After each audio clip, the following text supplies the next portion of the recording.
That sound is so good. I love my intro, and I'm so glad it's approved.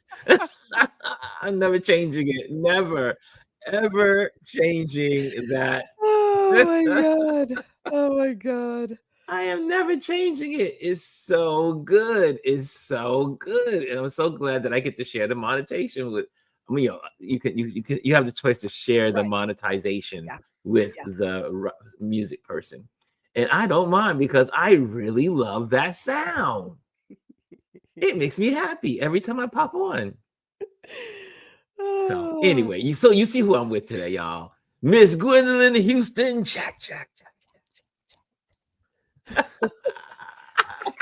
The Houston Jack is in the building. She's at the co-host chair today. Ooh. And so I think there's someone that comes up the book. I see someone pulling into the driveway, so we'll have to pull them in as well. But today is our first cloudy, rainy, misty kind of day. We had a rainy day on Saturday, so things are starting to get a little more moist in New York. Why do you say moist? People hate that word moist. It's one of the words that's like a forbidden word. Really? I had a friend, you remember Lisa from our job at 6th Avenue. Yeah. Lisa. And she would say, Ron, don't say moist. Someone else I know here also does not like the word moist. Oh, there he is. He's coming in. He just rung the bell. Let's go. Morning. He has a key, y'all. He has a key. Well, I still have to be polite and ring the doorbell. Yes, he does. Yes, I love it. I love it. You don't just walk up into people's house. I mean, this is how you get walk out. This is how you get beat up or shot. Like Gwendolyn told me about incident. I think it was Gwendolyn. You told me about the incident, the two people, right? Yeah. Yeah. Just walked up on somebody's home and they didn't make it back. They were masked up and were talking about coming into this person's home and blah, blah, blah. And the lady was like, I don't know who you are. She used her Ring camera. They decided to shoot into her home. She shot back and she won. They are no longer with us. Hey, they're no longer with us.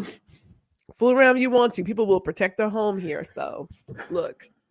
So good morning and sorry for my tardiness. But Gwendolyn, before we go any further, thank you for those suggestions last week as far as those shows to watch on Netflix. We binge watched all of them. Those shows were crazy. Oh my God. We had a great time with Jazzy. She was so good. The bad roommates, the one about the mother and daughter. The worst date ever. Yes. Yo, let me tell you something. The one with the worst boyfriend. The one with the Indian woman who lost everything. That was on between Long Island and Queens. Yeah, I know from experience about the Long Island Police Department because something similar happened to an uncle of mine. They accused him of something he did not do. He ended up being in that particular jail on Long Island, which is not far from where my parents live, for about a year and a half. What? And the person who actually committed the crime was in there and confessed to it. Is that not okay? So the worst ex ever. The fact that guy set her up and they were so concrete. I was like, I don't understand how this is. But they had the evidence. They had the evidence that long. It's crazy. Yeah. She told him he's setting me up. The person, the detective who interviewed her initially when they brought her in had his name, picture, and all his information in a folder and didn't even explore it. Yes, this woman lost 7 months of her life, her home, her business. Everything she worked hard for. She was depressed. Yep. It was awful how she was treated. Now she got her money. I mean, she did get some money afterwards. Listen, she deserves more than that. Oh, it's the time. I thought to myself, what? Yeah, crazy. Reputation, everything. Yeah. Yeah. You can't get your reputation back. Huh? I said you cannot get your reputation back. No, I mean, she lost everything that she built. I mean, the home that she grew up in and bought from her parents so she could keep it in the family and pass it on, she lost it. How do you give someone back that? Like, it's not about a price tag. It's about the memories and the things that you've accomplished in your life. They stripped that all away from her. Did not give her, excuse me, the due process that she was entitled to. And you know what? I blame the police department. I blame the guy who actually finally did come forward later on. Right. Instead of going to the police, why would you go to the person that you know he tried to hire to commit the crime? Like, how does that make sense? Like Ron and I had said, we had a whole discussion about this. The one commenter that we find in all these shows that we watch, and even all this year that we've been watching a lot of crime shows, is the police have consistently failed the people in all of these cases every single time. Every single time. It's like, do your due diligence. Just do your due diligence. And the refusal. And they have it right there in front of them. I said the same thing about even the Jeffrey Dahmer story. Jeffrey Dahmer didn't need to be the notorious Jeffrey Dahmer. He could have been stopped in the very beginning, but because he was a white man of privilege, they said, live with those black folks. He had a body in the car when that police officer stopped him. If I remember correctly, it was in the back seat that he could probably see. All he had to do was shine his light in the back of the car. That was it, and he couldn't do it. Apartment and they smelled the smell. Ridiculous, sir. Anybody knows the smell of death. That's not raw food. And when you smell it consistently, come on now. But anyway, thank you for that. Thank you. It was so good. You gave us great. If I may, really quick, I want to shout out Jazzy for working with me. I found out later that I had muted the site the day before because I was working on something. And so I was like, I don't know why I can't hear. I don't know why it's not working. It was Gwendolyn. But we got through it. She did a damn good job. We got through it. Oh my God! But it was definitely good stuff. Let's greet some folks. Let's greet some. Hannah's in the building, and she says, "Good morning, Ron and Touch Base Daily family. So good to see y'all." And Gwendolyn is in the building. She says, "Hey, Hannah." And then we see Chris R is in the building. She says, "Good morning." And I see all the love exchanging. Oh, Jazzy is in the building. Jazzy Jazz is in the building. Good morning, beautiful people. And Bryson's in the building. He says, "What's up, Ron? What's up, Chris? What's up, Gwendolyn? What's up, everybody? Happy pre-Emmys Wednesday." Yes, it is. Do y'all watch the Emmys? Do y'all watch this stuff? I like the Emmys. I haven't seen it in a while, but I do like watching the Emmys because I watch a lot of like that type of program, and I like to support the shows that I watch. So There's a wonderful Elise is in the building. Good morning, everyone. Elise, if you want to pop on, you're more than welcome. I already sent you an invitation. If you're not busy. I believe I hear her coming up the stairs now. Oh, wait. Oh, you do hear her coming up the stairs? Oh, okay. I think I do. Then you go let her in. She didn't even have to bring it up, but I'm just going to let her on in. There she is. What's up, Elise? How you doing? Good morning. Good morning. The crew is here. The whole crew is here. I guess I didn't ring the bell hard enough for Ron to hear. It's all right. He was in the back room. I was over here talking. I was just going through all this stuff. Bryson says, fresh off from MTV Video Music Awards over the weekend, the women took over the gold, and Ariana Grande took home 3 wins. Well, good for her. I like Miss Grande. And Janet. Grande. Yeah. And Janet says, hello, Touch Base folks. I see we're off and running. Yes, we are running our mouths over here, as always. Jazzy says, we made it through. Oh, my God. But let me tell you about those reality shows that Gwendolyn, she always gets me into mess. Always. What kind of statement is that? She said, Ron, check this out. And then I was like, okay. Next thing you know, I'm binging these things. I'm like, next. That was us this weekend. I spent the whole weekend nexting from Gwendolyn's all her mysterious documentaries. But I am a sucker for documentaries, especially these unfortunately, bad behavior Yeah. documentaries. That high school one was good too. Who would have thought your mother? The mother. Woo. Well, the mother was nasty. The mother was nasty. The mother had a nasty mind. But you know, though, she is not even remorseful after the fact. And you know what? It's really been people are watching it in the country. It's the number one show on Netflix, I believe. And then it's made it on. It was on The View. And I for the people, yesterday. what was it called, Gwendolyn? What's the name of it? So people will know exactly what we're talking about. Unknown number. And I want to say she was arrested like in 2022. I keep going back to, had they put out when this all went down, how horrible these text messages were, I think we would have been really upset in 2022, but it's coming out later. Right. Now, it could be for shock value because it is shocking. But, sometimes when we report, and I say we lightly, when we report on particular crimes, we leave out details to tell people just how awful the acts are. And it's only years later that you're like, wait a minute, this happened? And y'all act like that was nothing? I'm sorry. Yeah. No, I love how they put this together and how they got all of the and when I say actors, I mean all the participants in this to talk about it. Because even like the way it was laid out, presented as a series, like I did not expect the outcome to be the mother. Like I really didn't.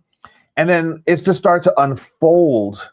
And like even like the husband, and like he was completely blindsided. This woman was lying about everything and just tormenting her child. But you know what though?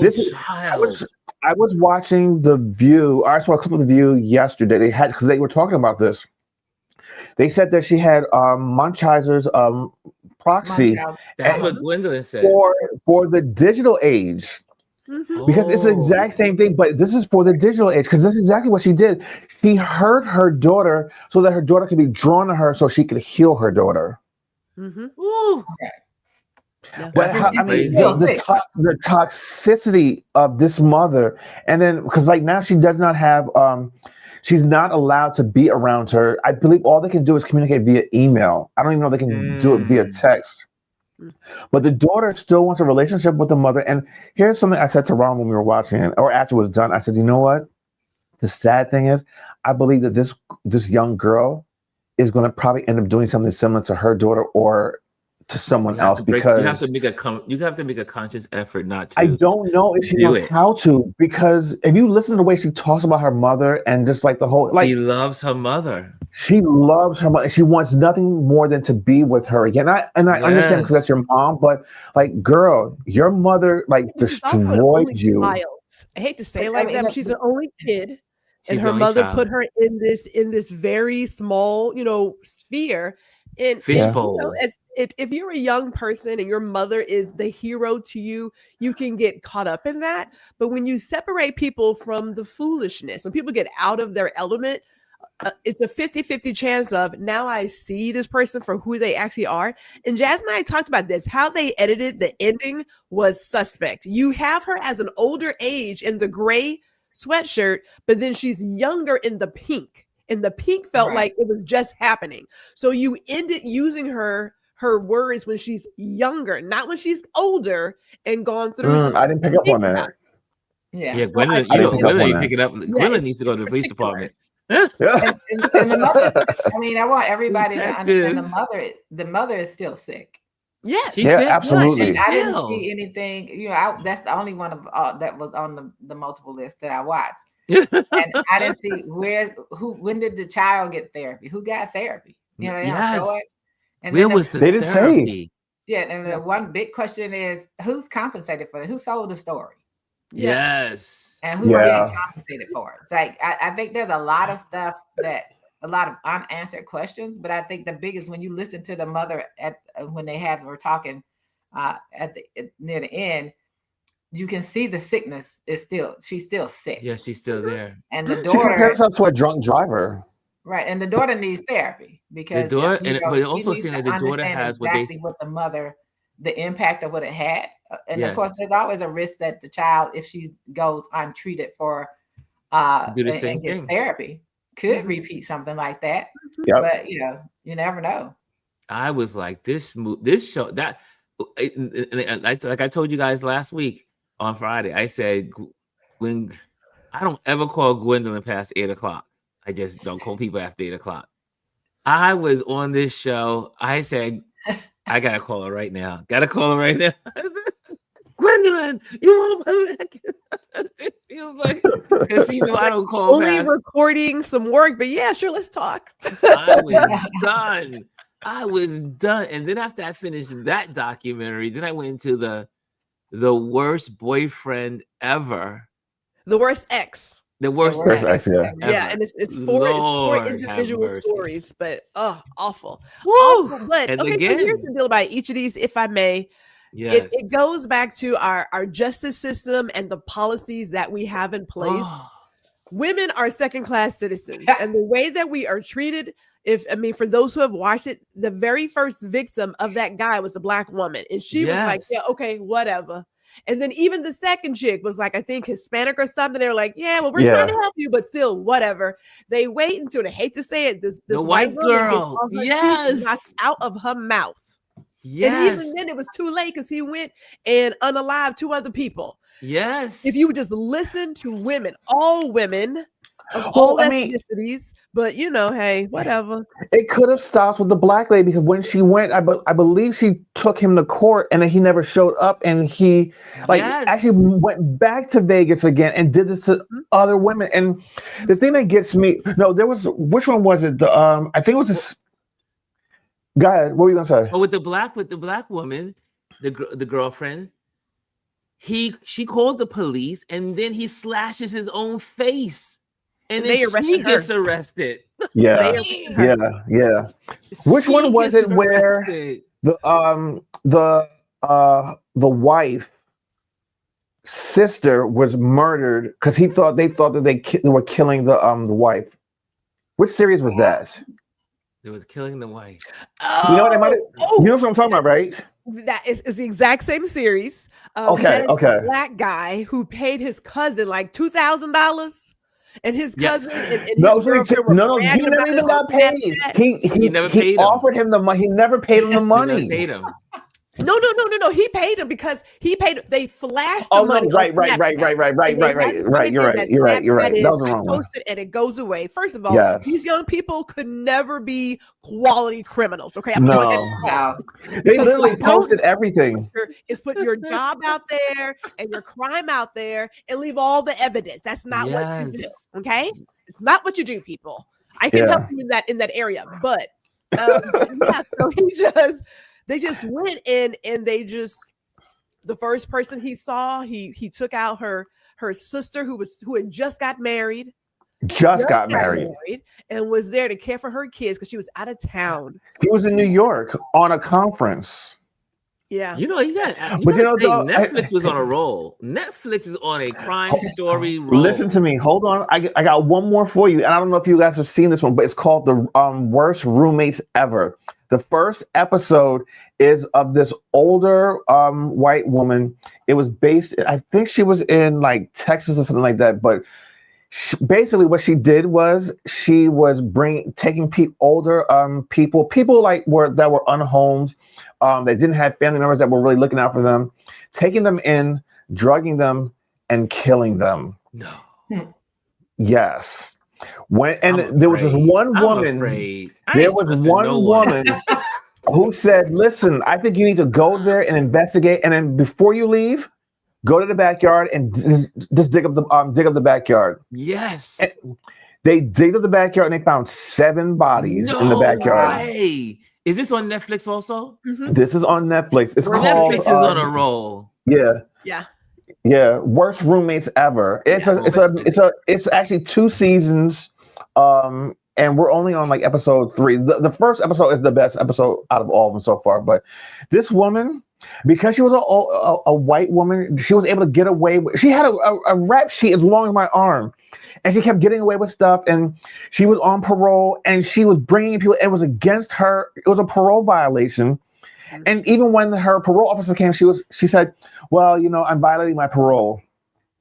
And she was under suspicion of doing things to people The detective at the time said, let her go, walk away. He walked into the coffee shop and she disappeared. And then right after that, they said, well, where's the lady? Because we just found a body. They went back to the coffee shop. She was gone. Now, mind you, everyone thought she was in her 80s. She was a 65-year-old woman. She made herself look older so that people would take sympathy on her. Wow. Masterclass on how to be a good criminal. Evil. Human beings are evil. The man says. That's what the people say. Crime stories on Netflix. Well, we were taught when we were growing up in church. We are born and shaped in sin and iniquities.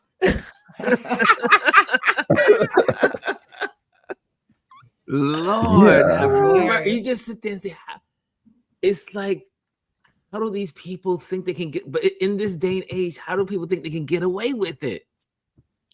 Because some people aren't doing their job, so they can. Well, that part too.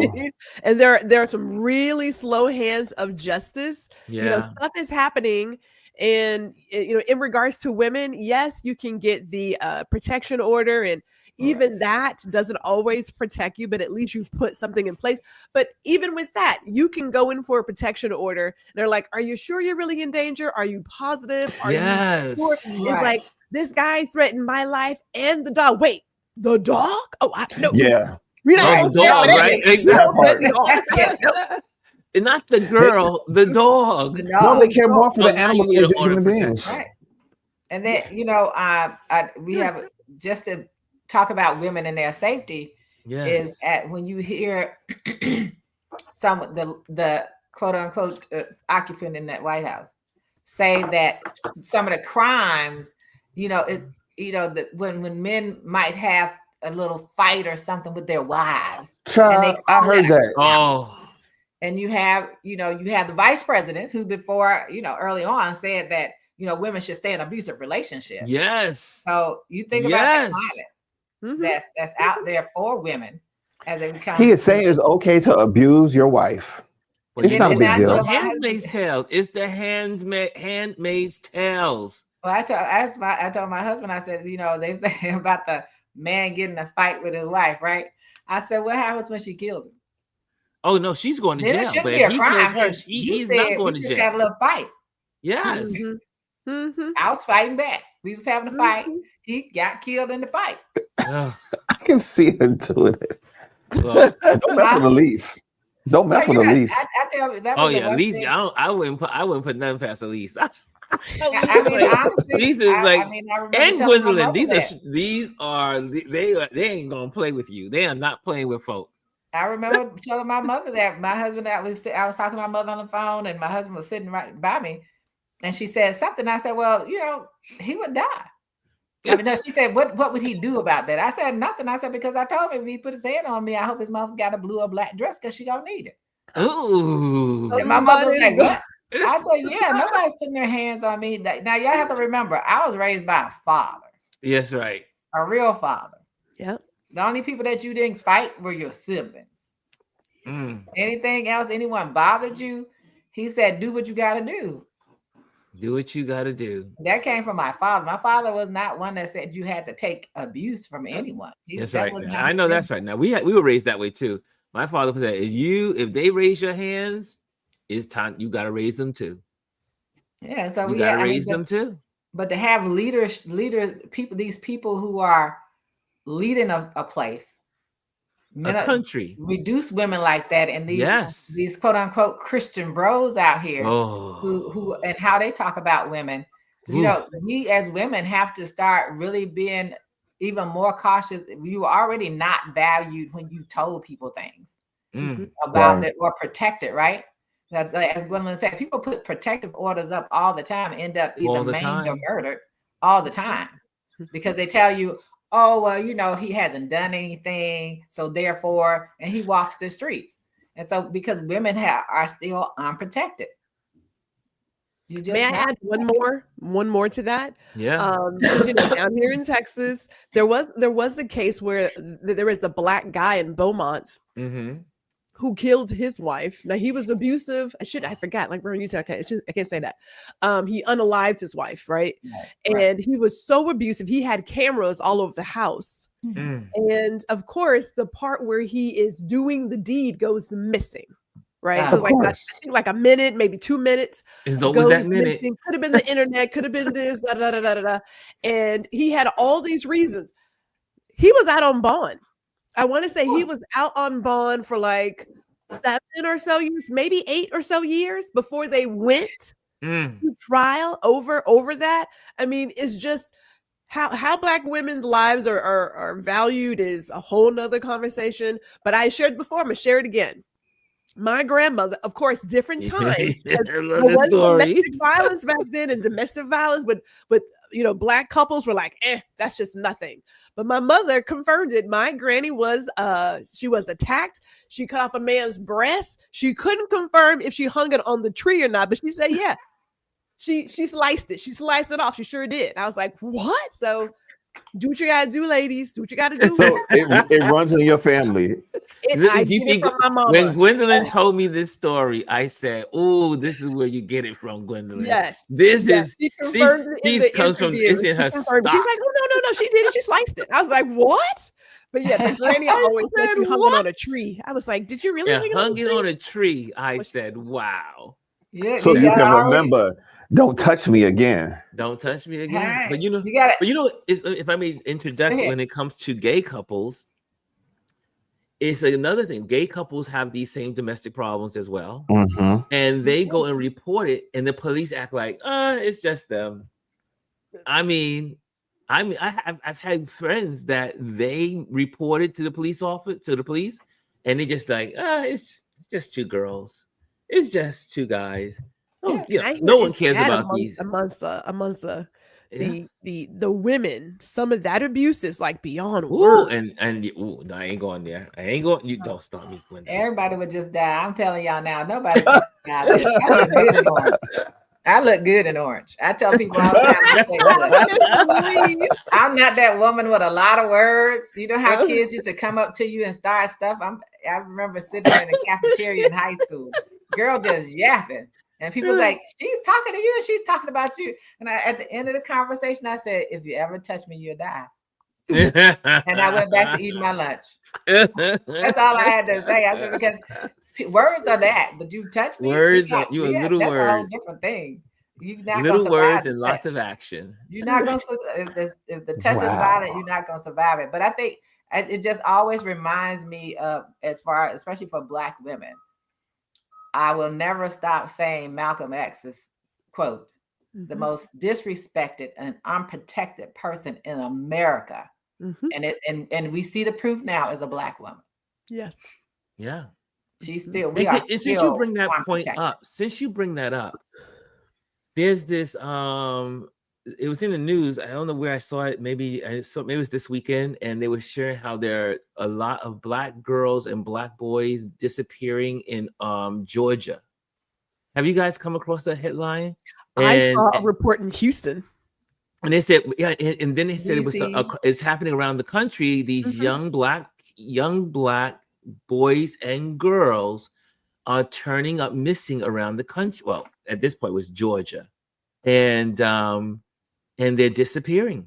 They're disappearing, and they're not in the news. It has not been mentioned not once in mainstream media. Yeah, you don't hear a lot. A lot of about the missing, especially Black children. Yeah, that's been a given. So many people are being missing. Girl, she's gonna be all over the news. Yeah. And speaking of Georgia, wait. Then you want to take Georgia? Okay, well, yes, I will take Georgia, but one more thing, if I may, and I want to give credit to Spike Lee and Highest to Lowest, that they did mention in that movie about the Ebony alert, which I thought was genius. Right. How he said, yes, it is, I think, a law that was still being created in New York, but it hadn't passed. Although I saw an Ebony alert for California a few days ago. So I don't know what states have it. It's on my list of things to research, but I thought it was genius that he mentioned that in Highest to Lowest. Ebony alert? Yes. It's an Ebony alert, yes. Oh, yeah, here it is. Let me bring it up to you guys. And because all you hear most of the time is Amber. Exactly. Yeah, Amber. The Ebony alert is specifically about, here it is. People. Yeah, and like you said, Gwendolyn, it's California. An Ebony alert is an emergency bulletin system similar to the Amber Alert established in California in 2024 to aid in the recovery of missing Black persons, especially youth and young adults between 12 and 25 years old who are potentially in danger or subject to sex trafficking. Yes. Wow. So, I mean, kudos to Spike for putting that in there, because I mean, it caught me off guard. I was like, wait, what? And they were very clear in saying it hadn't passed yet in New York. Right. And I thought, there's always a way to get your message across. That people won't watch the news or anything else, but they'll watch a movie. Then you throw it in wherever you can throw it in. Because now it's on my radar, because it was not before that. Yeah, now I did. I was looking at the movie and didn't even see that part of it. I didn't watch it yet. Some things just went over. You know how you look at a movie, you don't see the movie in its entirety unless you see it twice. Because there's things you see in the second time, you're like, oh, I missed that. Yeah. I think I watch movies like I read books. I hear everything. I literally hear backgrounds. Choice of furniture and what's on the wall. Well, see, I was looking at the decor. Oh, so that's you get distracted. I was looking at the album collection, the artwork, the cinema photography. I was looking at so much in that movie. I was like, wow, this is really cool. You gotta work on that multitasking, Ron. You gotta work on that multitasking. Multi-vision. So in the news, this is for those that don't know, this is Wednesdays, and we do water cooler conversations on Wednesdays. That's water cooler talk on Wednesdays. So Georgia has run amok. Georgia this week has run amok over since we've been here for the last water cooler conversation last Wednesday. Well, Georgia has been in the news quite a deal this week. One was the Karen who is running for office. Yeah. And she goes after the people of the Hyundai factory who were brought here by the U.S. government, also by South Korea. They sent them to train the people in the town, Georgia. Yes. And it was responsible for creating 20,000 jobs. Yes. And all that's gone now. And now it's all gone because of racism. Well, they said it could generate as many as 40,000 jobs. Wow. Yeah, and the immediate part was the 8,500 jobs that were impacted. They were brought here to help build the facility, which they did, and then also to train the people. They're the ones that had the expertise. Now, mind you, the Orange Man was the one that signed that deal his first time in office. And now everything was, being built during the Biden administration, but now it's being implemented. And they were there to train these people. And this raggedy ass woman goes and calls ICE and has all the people arrested. But you know what I love though that South Korea did? They was like, no, you're not going to put them on a plane and send them anywhere. They sent their own plane to come back and get their people. I hope they renege on that deal 100%. And Georgia now has lost billions of dollars from this deal. Right. Well, and on top of it, the United States has. But before you go there, here we go. Let me just share, because I like to just make sure we get, I'm going to just start using all my tools at my hands. So I'm going to use it right now. Here, I'm just going to keep using them. I got all these tools to share. Here we go. Listen to this. Listen to this story. Here we go. Oh, sorry. My bad. Moved. Let me take that mute off. There we go. Sorry, a little slow there. Here we go. Raid at a single site in its 22-year history. The agency says at least 450 people were detained at a Hyundai battery plant in Georgia. South Korea's foreign ministry is conveying concerns and regret over the raid, saying, quote, the economic activities of our companies investing in the U.S. and the rights and interests of our nationals must not be unfairly violated. Hyundai says it's cooperating with law enforcement and is committed to abiding by all labor and immigration regulations. Now, U.S. officials say the operation was part of a multi-month investigation. Each individual was questioned on their status, their documents were checked, their backgrounds were checked, and ultimately through coordination of our experts and attorneys in the background, those that were found to be illegally present were then detained and turned over to ICE enforcement and removal operations custody. And ABC's Luke Barr has more on that. So Luke, what's the latest on this raid? Well, Diane, this is the largest raid in Homeland Security investigations history. And this didn't initially start out as an immigration raid. This was a criminal investigation that actually turned into, that big raid. 475 individuals arrested. Most were Korean nationals, according to the special agent in charge who just gave a briefing to reporters. They say that they looked at the network of subcontractors that this plant used. They went in, they wanted to investigate who was working there, and then they had all of the documents checked that needed to be checked, and then they turned those that needed to go to ICE. They turned them over to immigration authorities for processing and for potential deportation. Now, Hyundai says it's cooperating with law enforcement. So what happens next? Well, the special agent in charge didn't want to speculate as to if there would be criminal charges or not. They're still investigating this, but that could be the next step. There's a variety of methods that immigration authorities could use, but it remains to be seen what's next. And the story goes on more than this. I mean, this is also about they don't. This ABC unfortunately does not mention about the Karen that is responsible for all of this.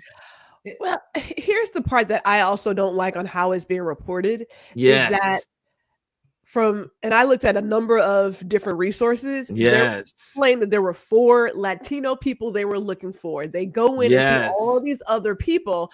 But it's like, if someone is here specifically on a work visa to do something, why would you still round those people up? I mean, it's like, you can't talk out both sides of your mouth. It's just stupid, because if they're here temporarily and they have paperwork, then why are they still being detained? And the only thing is, I just want to get these numbers. They say, hey, look at us. We're doing all of this to crack down on blah, blah, blah. And you got people who they're feeding this foolishness to, saying, that's jobs for us. You would have nenever had that job. You can't do that job. You don't have that expertise for why they were in this country. So no, that's not your job. It's so ridiculous. There's real crime happening out here, but it ain't happening at Hyundai. Okay, it's not happening. They are fighting against themselves. Right. But what's also happening is that other countries. Can I say something about the guy? Oh, go ahead. The way the reporter said it was a criminal investigation. Yeah. So I guess they're looking for the 4 Latinos with the criminal part. Mm-hmm. And so instead of just saying what it was, my thing is, listening to him, all I could think of, they just continue to lie and cover up and soft pedal, and the media is trash right now. Mm-hmm. But when you look at, like, specifically, these are jobs that Americans aren't trained to do anymore. You can go in there, the part of the plant that's finished is to build the body. The part that they were setting up was for the battery, and people got to be trained for that. So you can't do anything with the cars because there's nothing to run it, right? So now they got cars with no batteries. But I want also to think about, because we haven't talked about it, and I guess at some point we will, think about the fact that that was the profiling that the Supreme Court just said can be legal. Yes. They saw those South Koreans in there. So they profiled them and said they were foreign. They didn't know anything about those people. Like the one who lied initially. Oh, we checked everybody. No, you didn't check everybody before you went out there and put 475 people outside and said we're gonna detain you. You didn't check anything. You went in there, and that's what you did. And so now you're gonna soft pedal and say, "Oh, that's why you didn't go in there for that reason." Oh yeah, because here it is. Here's one of the reasons that it's been. Yes, that's here we go. Here we go. And let's pop this sound on. The reason 475 people were just arrested it didn't go the way that you thought, did it? Because the way that you were so happy to share with the world voluntarily that you were the one that contacted ICE, that got that Hyundai plant that was in the middle of being constructed, completely shut down, and over 400 people arrested, most of them being Koreans, which you seemed kind of confused about until you realized that Hyundai is owned by Koreans. And that the reason they had so many people from other countries here was because they knew they were going to have to train Americans to do this job. Because all of their instructions from Korea were in Korean. So they got approval to send people here to the United States to construct their massive facility in the way that you were like, now look, there's over 475 jobs that are now going to be available for people in Georgia because they weren't giving these jobs to Georgians. That's right. They couldn't give these jobs to people in Georgia because none of them spoke the language. In her narrative of bringing 475 jobs to people in Georgia are making the world laugh because anyone who understands that they were just constructing this facility, this was going to be a facility that would have given nearly 9,000 jobs to people in Georgia. She had zero concept of that. All she saw were people from other countries in her state, specifically in her town, and it upset her so much that she contacted ICE and said that she was doing it because they had unsafe working environments and they weren't getting paid enough. So she contacted ICE. Because of her fight for the people of Georgia, they have lost all of their people who were going to train them for the jobs that this facility would have brought. The owners of this facility, the investors, the people paying for it and bringing all of these jobs into the state of Georgia are now threatening to can it all. That's right. They are going to shut down this construction site and they are not going to continue building their facility that would have brought almost 9,000 jobs to her state. Would have not known any of this had she not come online and bragged about it. Oh, and she's also running for Congress. No, can I say something? Because this is why the media is trash. The fact that everyone knows that this is out there because she put it out there and they didn't even report on it. So and the fact that because the fact that now they're saying, well, no, this was a previous investigation. We were looking for criminals. No, that's the narrative. That is the real narrative. Yeah. And this is why the reason why I brought up ABC, because you saw how their narrative was. But on the streets, the independent streets, they got the truth. You see? Now this little Karen, she was the one that called ICE on these people. Bragged about it. And then after bragged about it. Posted it. She posted it. I was like, yes. People, like, you know, they don't even stop to think. Like, why would you? They're doing a great thing. Because all of her thing was like, oh, it's these people and they're over there and they're taking jobs from my people, and really you're too stupid to understand that they're creating jobs for your people. Yes. Because you're too busy wanting to be elected and show that you did something. And now you're really showing what you did. You lost the state almost 9,000 jobs. She fucked around and found out. Right. Which is the problem. Like you out here being so racist. And then, and all of a sudden, why is everybody talking about, even I was listening to this thing with Sonia Sotomayor. She was on Stephen Colbert's show. Mm-hmm. Oh, my God. And at the end, when they were talking, what a part of their ruling, she said that third caveat was low wages. I say, come on now, we in a country where where the cost of living is so high, and our federal minimum wage is $7.25, and half of your wait staff in these restaurants getting paid like $3 and something to wait on you, and that's why they want you to compensate them by paying taxes. You talk about low wages. That's speaking crazy. of low wages. Some state just passed their minimum wage. They dropped it down to $14 an hour and said that if you can't live off of that, then you're just being greedy. I was like, what kind of bullshit is that? I don't know. Let's go to since Lee's brought up Colbert. Let's listen. The decision yesterday. Yesterday, the court ruled from that emergency docket that ICE can round up. In this case, it was people of Hispanic heritage or spoke Spanish. In case of Los Angeles and the California ICE arrests or detainments, but really anyone for any reason. Well, no. in fairness, the reasons given. I'm not a lawyer, but I'm going to push back here. All right. Because in this case, they're saying those are the circumstances. But isn't the upshot of that if they're just looking for reasonable suspicion, which is a much lower bar than probable cause, they could make up new rationales for a different group of people who they feel are associated with some crime that has to be prevented? Now, let me stop you. In fairness to the majority, and by the way, I didn't agree with them. And no, I have your dissent right here. Yeah, no, I didn't agree with them. Powerfully. Thank you for giving me the adjective, okay? I didn't agree with them, but they claimed there was more than those two factors, being Latino and speaking Spanish. I don't think the third adds much to the equation, but they do. They say it's because they are working in low-wage jobs. So people with low-wage jobs have fewer protections. That's what they said. But that's the upshot of it, isn't it? Well, that's what they said. Let's not go any further, okay? That's what they said. And they're working at jobs where illegal aliens typically work. That's the claim, all right? Now, I explain, and read my dissent, please. I will. That decision of the majority is yet another grave misuse of our emergency docket. We should not have to live in a country where the government can seize anyone who looks Latino, speaks Spanish, and appears to work in a low-wage job. Rather than stand idly by while our constitutional freedoms are lost, I dissent.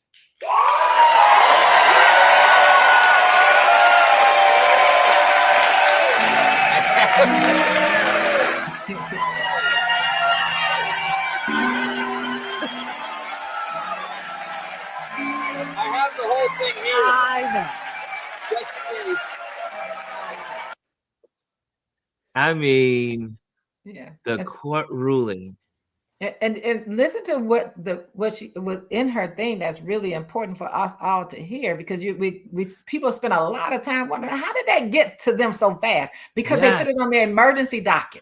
Yes. They put it on. So all of these things that are coming up, and you're like, man, these people have been waiting for 10 years to get this thing heard in the Supreme Court. And all of a sudden, something that was mentioned last week is already there because they're putting on the emergency docket. Like she said, why is this on the emergency docket? And I want anyone who hears this to understand something very clearly.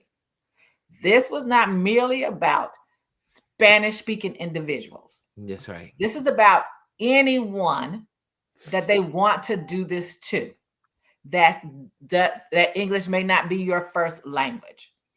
And wait till it trickles down to English being your language. And see, that's what people have to understand. This is not merely about someone who speaks Spanish. And I think she tried to make that clear in what she said. Right. And the whole joke about low wages. Do something about the low wages of piece workers that are American citizens, born in America, who still do piece work. And if people don't know what that means, is you get paid by the number of products you produce. They still do things like that in this country. You don't have an hourly wage. So if you only produce 50 things, you only get paid for the 50. So we can't even, they should have just choked on the phrase low wages, because that's what we have in this country. That's why some people are homeless, because they can't, based on the wages they're receiving, they can't afford to rent the apartments, because guess what they're not doing? Making sure that housing is affordable, making sure that food is affordable. They're not making sure that anything is affordable for the people that they claim should be able to live off of $14. Do you know that the average person, to be able to live in DC, you got to, and I can tell you personally, you got to make more than $50,000 to be able to rent an apartment and have food at the same time, because of the cost of living. And we're talking about an efficiency, a studio apartment. We're not talking about something grand, just a studio apartment. And in that studio apartment, it may be you and your 2 or 3 kids, because that's all you can afford. So they aren't worried about wages. They're doing the bidding of people who are racist and full of hate and who are trying to destroy this country. And I just had this conversation with my husband. I said, as people, I am so frustrated by the fact that we have to understand that these people, this minority of people, is not where the power is. The power is us. And if people could ever get themselves together and shut this country down for 1 to 2 days, because people have that power. Yeah. if you ever get the power, the guts, the tenacity, and willing to take the risk to shut it down, that means don't go to work, don't go out and buy anything. You do that for 2 days, they would change everything on Capitol Hill because everybody would be after them. But until we understand our power, we're gonna continue to sit and moan and groan about what's going on, and they don't care about anybody's wages. We already know that. They don't care. But the whole point is, why was the low wages included? To keep it, but I still go back to why is that a part of what they're saying now? Yeah. Because the profiling is allowed because the one in Georgia, she said they're getting low wages. True. The Supreme Court says low wages. So where is that message coming from for them to use? Because it has to be it's a consistent message. I don't think any of that came from out of the blue. Someone said you can't just say racial profiling. You can't just say you can go out here and racially profile. Right. It's now against the law. is they're being mistreated. So we're protecting them. Well, if I may add, if we think about how people often speak to those who are immigrants or migrants. Sorry about that. What happened there? What happened there? Did I switch things around? What happened to Gwendolyn? You removed me from the stage. Wait, let's stop for a second. I was like, Gwendolyn disappeared. What did you say wrong? Sorry, hit the wrong button. Put your hands in your pocket. Put your hands in your pocket.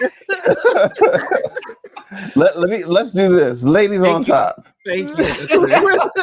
We're gonna let Chris take over and drive. That's right. Chris is good with this. So Chris, you take it away. If you think about the stereotypes, and it's some of it has a little bit of truth, but it's a stereotype. Typically, people who are migrant or who come here and they haven't done all the things the correct way, they will take a lower paying job. Right. So those are your day laborers, people who may cut your yard, people who may wash your kids or do whatever else. And so if you work into that framework, that stereotype, then you can say, ooh, he's looking for a day laborer, then he must be somebody who shouldn't be here, blah, blah, blah. It just feeds into that. But we know that that's not the case because they're not looking for all the people who are migrants or immigrants or what have you, who work other jobs. Now, low paying is just, I mean, at this point, anybody, because they're not trying to pay people. But you know what, though? Yesterday, India is the new China. Yeah. But you know what, though? But here's the thing. They will turn on India as well eventually because then like, I mean, this is, never mind. Okay. We don't have to say individually. There was a guy who put out a video, and I didn't watch the whole thing because I don't have that kind of energy. But his comment about how we need to reduce the number of what was it? Is it H-1B or HB1 visas? I make that right. Yeah. Because he was driving through his neighborhood, and there were these Indian families enjoying themselves, playing cultural music and everything else. And he said, I don't want my child to grow up in Little India. I want my child to grow up in America. And I was like, the hell? Like what? So yeah, their time is coming. We know it. It's only a matter of time because that bottle, you spin it, it's going to come around to you too. Yeah. At the end of the day. And basically, they set the stage for it to come around in there, right? Yes. And they've been complaining about that particular visa for a long time, and I'm not even being honest about why that visa existed in the beginning, because they couldn't find Americans with the skills, just like they don't have Americans with the skill to finish this plant in Georgia to do the work that they needed to be done, right? So that George Bush, I have to keep reminding people before somebody come out with some craziness. George Bush started, he's the one that initiated those visas. So because they tried to accredit that to Biden last year, or a black person who was in a conversation with me, I had to correct her and let her know that I looked it up online, because I keep my devices next to me so I can look things up.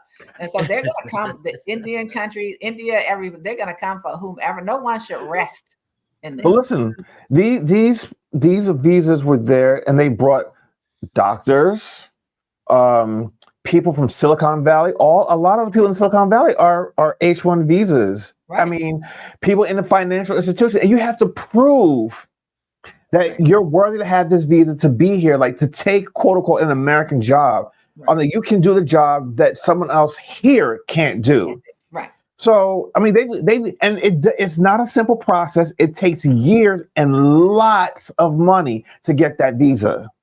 Yeah. Well, also speaking of Georgia's been in the news this week. The last couple of weeks. This is a couple of weeks ago. Georgia's on your mind? Georgia's on my mind, y'all. Yeah. Georgia is on my mind. And this is yeah. a little bit from That's Georgia. huge too.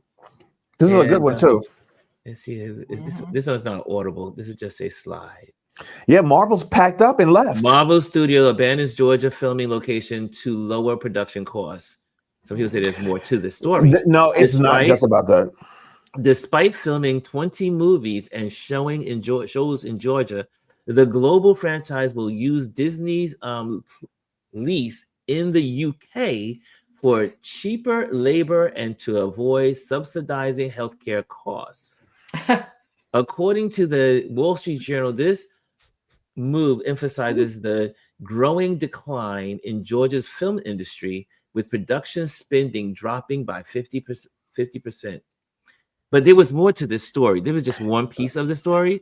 They were saying also because of DEI, because of all the emphasis on all the rules that need to be placed working here in America, that they're just saying, you know what, we're out. We're just done. Yep. And they're going to use their resources in the UK and there was one other journalist that talked about racism and the bigotry and all the stuff that's going on here in America, that a lot of countries are saying we are pulling out of America because it's no longer a safe space for our employees. We are on watch lists. We're on advisories to not come to this country because of human rights violations.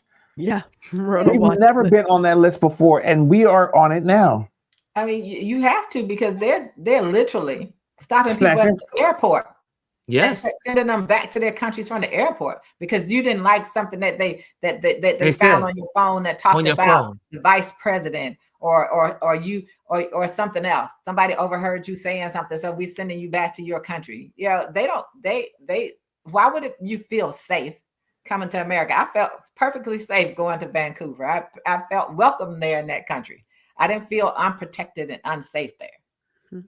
But if you come to this country from another country, they've already given you from the airport a reason not to want to be here, and turning people around at the airport. And you wonder why travel is down. I think it's now is it $20 billion in America? Tourism? This was the worst travel season ever in American history, summer. Right? It says I think it was since COVID. And it's going to get worse. And then here's the other thing.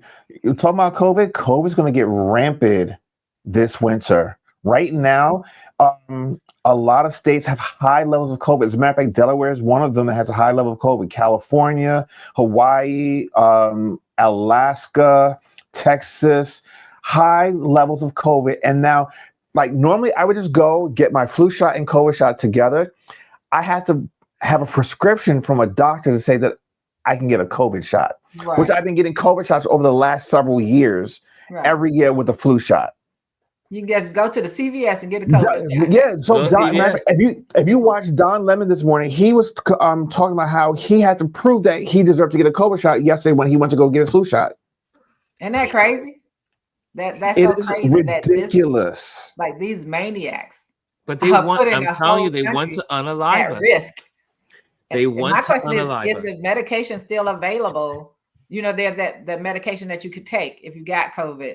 Yes. Within 5 days, you could take the is that medication even available to people anymore? Who knows? Because there's no CDC. Yeah, and most of I've seen a lot of people that I know that's been doing some traveling. Every time they go, they come back. Oh, I'm so sick. I traveled over the weekend to Atlanta. I had that mask on. I said, I don't care. Thank God on the way back, I only had it was only me on the road. And thank God for buddy passes. But anyway, it was only me on the road. But I had my mask on. I'm not traveling any place without my mask. You better put your mask on. Yeah, I have to travel again next month and in November, and trust me, and it's a long flight, but I will be wearing a mask. But then also the CDC is not doing its job that it used to do. Well, And it's that not is their fault that warning- they've been decimated. It's not their fault. They can't do their job anymore, Ron, and they're not allowing them to report it. Exactly. They can't report the cases. So, and even the FDA, they're not allowing them to report all the stuff they need to report about food issues because these idiots, you know, the fact that you're sitting there with this man with a half a brain. The worm a brain eaten by worms. I do a whole imitation of his voice at my house. It's telling people. Don't go there. I do. It sounds like a stalled car, but anyway. And so, the fact that they're talking about, you see the rise of things that's happening in the country. You see the rise of measles in the country, and then you're gonna start hearing about kids with scarlet fever because those childhood illnesses result in scarlet fever. Yeah.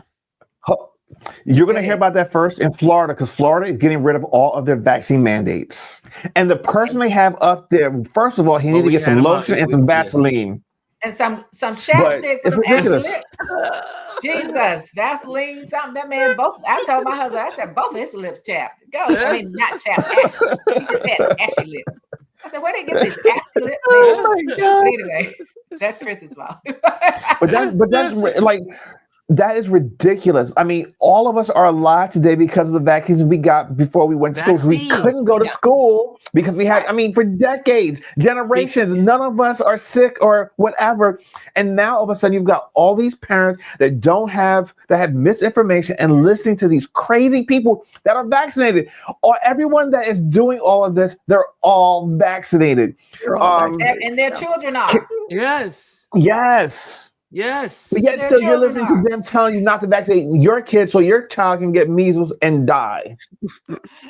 Or polio. And again, polio is the White House had the COVID vaccine. And they all had COVID vaccines. But polio is back also. And polio all of them are coming back. Listen to me.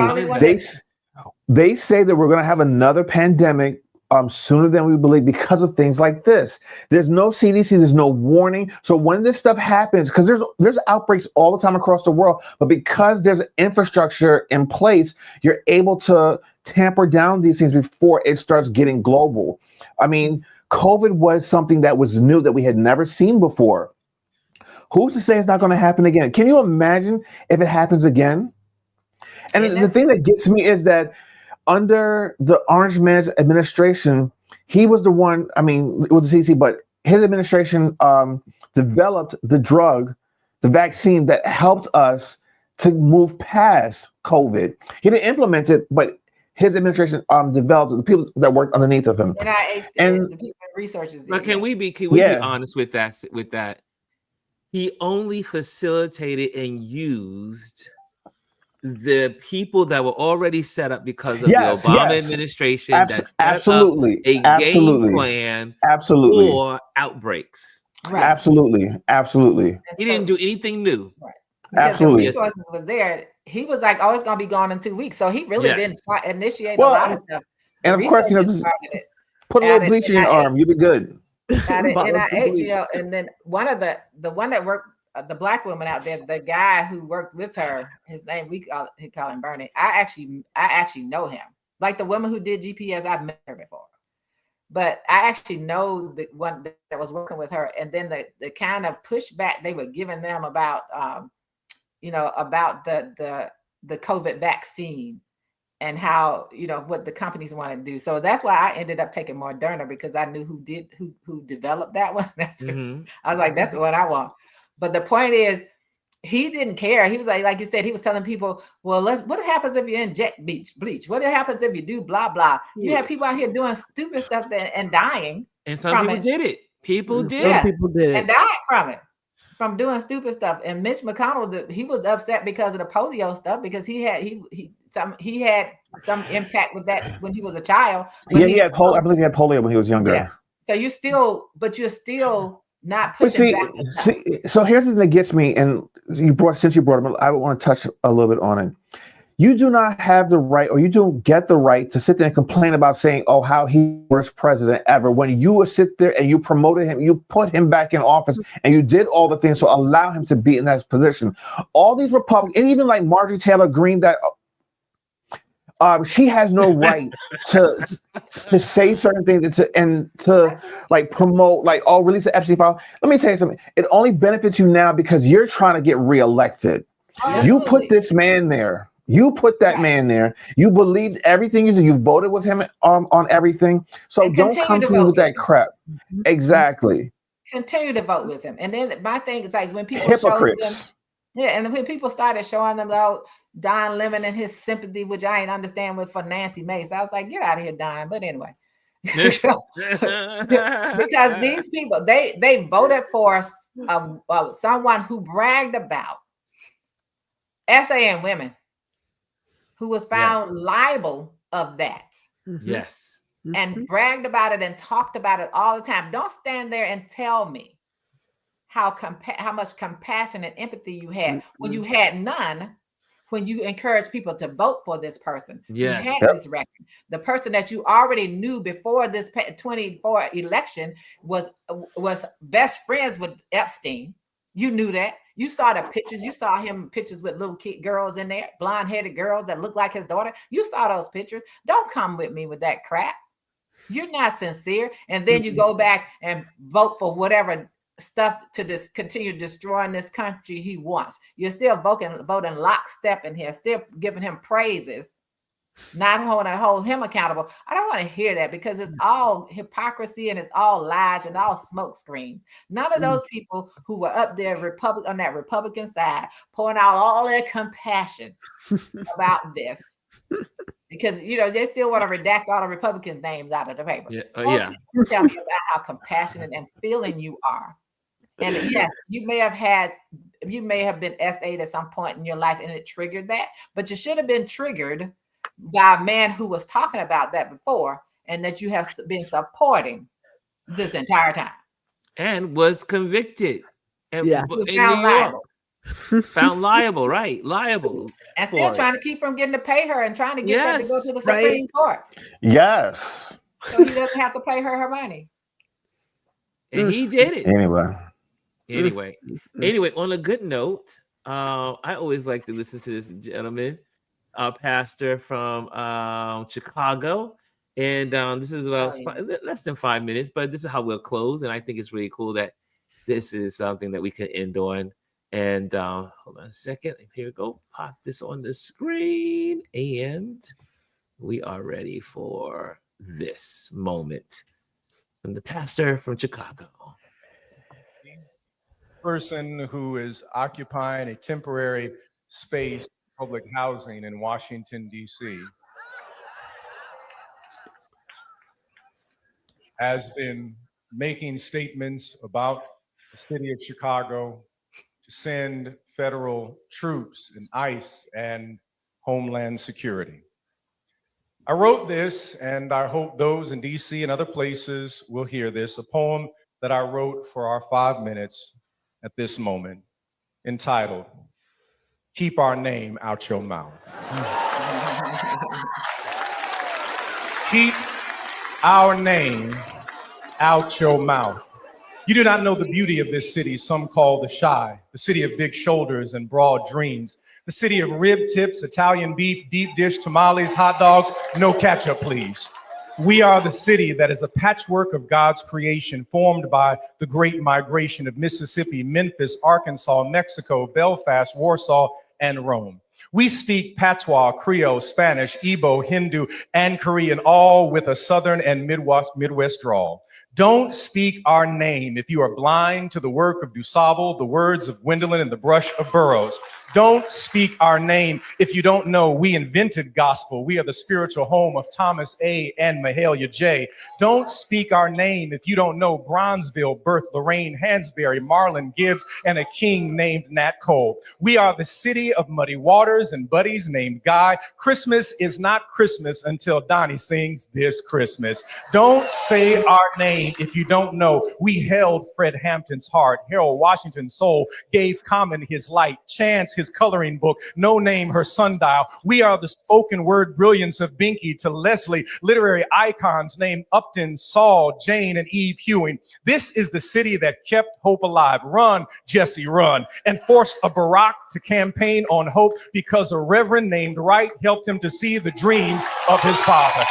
Keep our name out your mouth. If you don't know anything about pickles and peppermint, if you've never seen lines and limbs or had mild sauce under your fingertips, if you've never been possessed by beats made in a house by a man named Frankie with knuckles, don't say our name.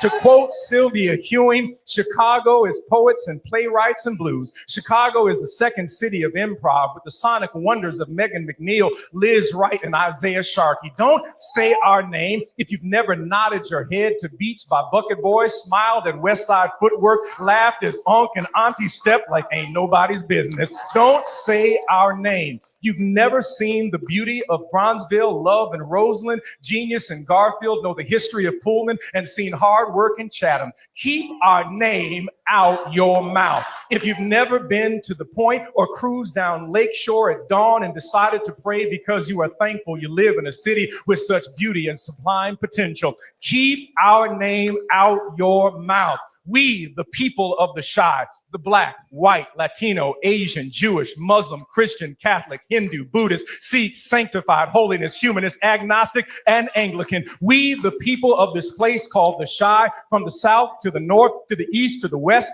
disagree on many things, but one thing we agree. We love this city. We will fight for this city. We stand for this city. We built this city. We will defend the rights of all in this city. We say unequivocally to those with unmerited privilege who occupy space temporarily in a city built by a black man named Banneker, I say this one final time, keep our name out your mouth and let me drop my mic.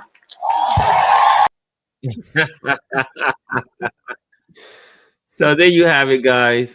Tomorrow we'll have our Touch Base Daily and we will be doing our news. And Elise, where can people find you?